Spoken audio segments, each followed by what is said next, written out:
ओर से आप तमाम लोगों का इस्तकबाल करता हूँ, स्वागत करता हूँ। हमने इसलिए बुलाया कि आप अपने मशवरे दें, अपने सुझाव दें कि मॉब लिंचिंग को रोकने के लिए क्या कार्रवाई होनी चाहिए, ये कैसे रोके, इन तमाम बातों पर आप सुझाव दें, मशवरा दें। मैं इफ्तिताही तकरीर के लिए मिली काउंसिल मुंबई के ज़िम्मेदार राशिद अजीम साहब से दरख्वास्त करूँगा कि डाइस पर आएँ और अपने ख्यालात का इजहार फरमाएँ। राशिद अजीम साहब। आज के इस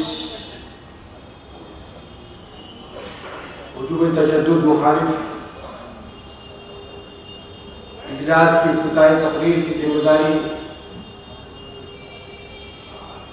मेराज हसन सिद्दीकी साहब ने मुझे हुक्म किया, मैं आपके सामने हाजिर हूँ। शहर की मुअज़्ज़ज़ शख्सियात, हमारे शहर, मिली समाजी मज़ीद तंजीमों के ज़िम्मेदारान यहाँ पर मौजूद हैं। आगाज़ उस ज़ात पाक के नाम से जो निहायत मेहरबान और रहम वाला है। दोस्तों,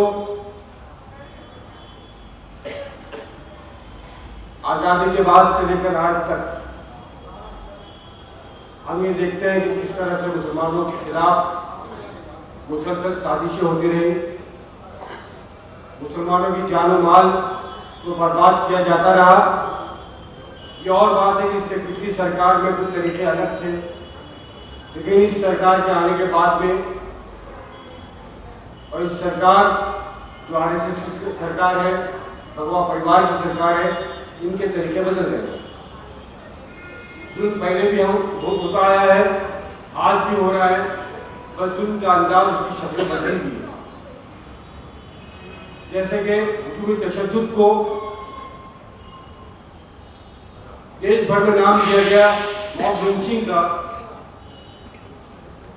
कि किसी कमज़ोर मुसलमान को किसी ऐसे इलाके में जहाँ मुसलमान बहुत ही कम तादाद में रहते हैं, जो कमज़ोर है, उनको बाकायदा निशानदेही करके प्लानिंग के साथ में उन पर हमला बोला जाता है, फिर उसकी वीडियो बनाई जाती है, फिर पूरे मुल्क में जो है एक तरह का खौफ का माहौल पैदा करने की कोशिश की जाती है, ख़ासतौर से मुसलमान तबके में। और यही हाल हमारे दलित भाइयों के साथ भी जारी है, जिसकी मजम्मत के लिए पूरे देश भर में सभी तंजीमों ने एहतजाज किया। वहीं अबू आसिम आज़मी साहब जो फ़ख्र महाराष्ट्र हैं, हमें जिनका फ़ख्र है कि अबू आसिम आज़मी साहब ने हमेशा मुल्क और मिल्लत में जब भी ऐसा मौका आया है, अपनी पूरी ताकत के साथ में, अपनी तंजीम मिल्ली तहरीक के साथ में, अपनी पार्टी के साथ में उस लड़ाई को लड़ने का काम किया है। दोस्तों, मैं ये कह रहा था कि मॉब लिंचिंग, जिसे नाम तो मॉब लिंचिंग का दिया गया है, दरअसल ये लिंचिंग जो है बाकायदा एक पेड वर्कर है। RSS और सरकार की मिली भगत से ये पेड वर्कर्स तैयार किए जा रहे हैं, इनको बाकायदा पैसा पहुंचता है, उनको इस बात का यकीन दिलाया जाता है कि आप अपना काम कीजिए, आपको बचाने के लिए हम हैं, आपको पैसा भी दिया जाएगा, आपकी जमानत की जिम्मेदारी भी होगी और आपको इस जुर्म से बचाने का काम हम करने का काम हम करेंगे, चाहे अदालत में हो या बाहर। एक तरह से ये पेड वर्कर है। अब इन पेड वर्करों से निपटना कैसे है, क्या है, मैं समझता हूँ मेराज हसन सिद्दीकी साहब और हमारे मोहतरम यहाँ पर अजहरी साहब मौजूद हैं, ये लोग हमारी मौजूद शख्सियात जो बताएंगे कि किस तरह से इससे हमें निपटना चाहिए इन पेड वर्करों से और उसको कैसे ख़त्म किया जा सकता है। लेकिन एक चीज़ और, अब मॉब लिंचिंग का ये जो इजलास होने जा रहा था, ये अबू आसिम आज़मी साहब या उनकी टीम के लोग, मेराज हसन सिद्दीकी साहब, कादिर चौधरी साहब सामने हमारे मौजूद है, पार्टी के अहम जिम्मेदार हैं और मिली इत्तेहाद के भी जिम्मेदार हैं। आज से शायद 15 दिन पहले जब तबरेज़ का मामला हुआ, इस प्रोग्राम को तय किया गया था, लेकिन किसी हालात की वजह से ये प्रोग्राम लेट हो गया। लेकिन अब हालात और बदल गए। आज मुसलमान, 20 करोड़ मुसलमान, जो कश्मीर का मामला हुआ 370 का, उस पर बोलने से खौफ महसूस कर रहा है और खौफ पैदा किया जा रहा है कि अगर आपने कश्मीर के मुसलमानों के हक में बात की, उन पर जो जुल्म हो रहा, तो आपको पाकिस्तान होने का एजेंट, पाकिस्तानी एजेंट का आपको एजेंट बना दिया जाएगा, आपको जिससे गद्दारी का इल्जाम आप पर आयद कर दिया जाएगा।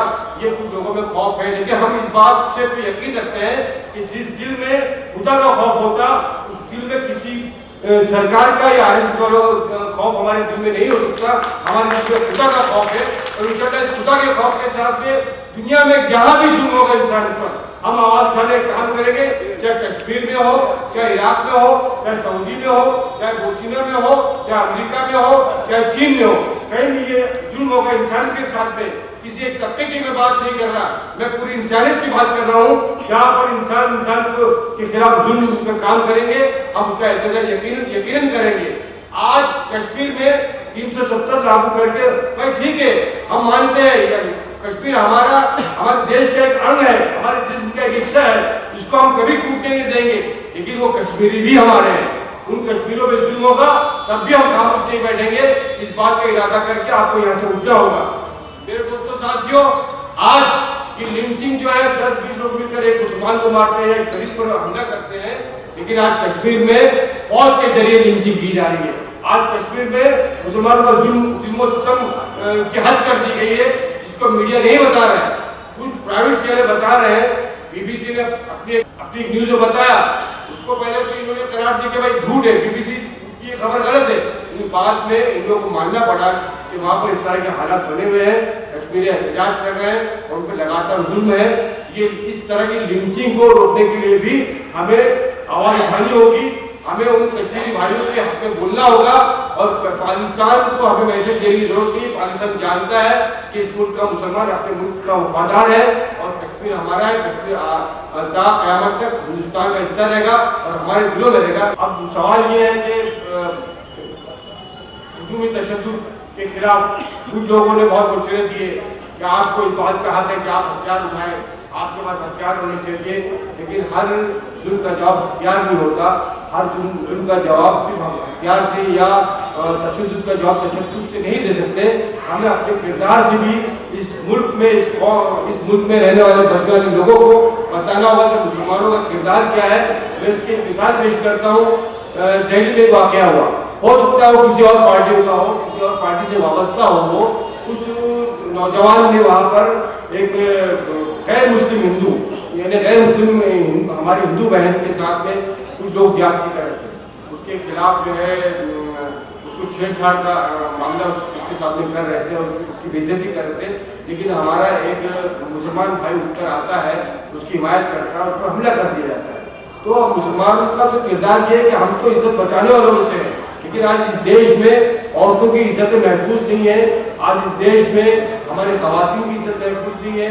खवातीन के साथ में ज़िना जबर के वाक़यात जो बढ़ते चले जा रहे हैं। ये सरकार कहती है कि हम जो है बेटी बचाओ बेटी पढ़ाओ का नारा इन्होंने दिया, लेकिन कितनी इस सरकार में बेटियां लूटी है या बच्चियां लूटी है, इससे पहले कभी इस तरह के वाक़यात नहीं हुए। इसकी भी मजम्मत जरूरी है। और आगे इस बात पे भी हमको सोचना होगा कि जैसे कि हमारे गैर मुस्लिम जो भाई है, बिरादरान जो वतन है, उनके साथ हमें किस तरह से अपने इखलाक के ज़रिए, जो इस्लाम हमारा पहला इखलाक के ज़रिए, उसका मुजाहरा हमें करना होगा। इनके साथ में दोस्ताना माहौल में हमें रहना होगा और उनको करीब लाने के लिए हमें इनके करीब जाना होगा, इनको अपने करीब लाने की हमको कोशिश करनी होगी। और जैसे गुजरात में एक वाक़या आपको बताता हूँ कि गुजरात 2002 में जब दंगे हुए और वहाँ पर मुसलमानों का बहुत नुकसान हुआ, फिर हमारे उलमाए कराम ने वहाँ पर ये तहकीक करने की कोशिश की कि आखिर इन दंगों में मुसलमानों के नुकसान होने की वजूहात क्या है।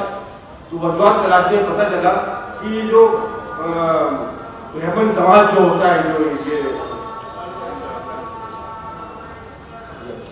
नमाज की आज़ान का वक्त हो रहा, आज़ान हुई, उनको यहाँ पर वक्फा देते हैं। मैं समझता हूँ अपनी बात को यही हम खत्म करते हुए कुछ देर नमाज के लिए रुकेंगे।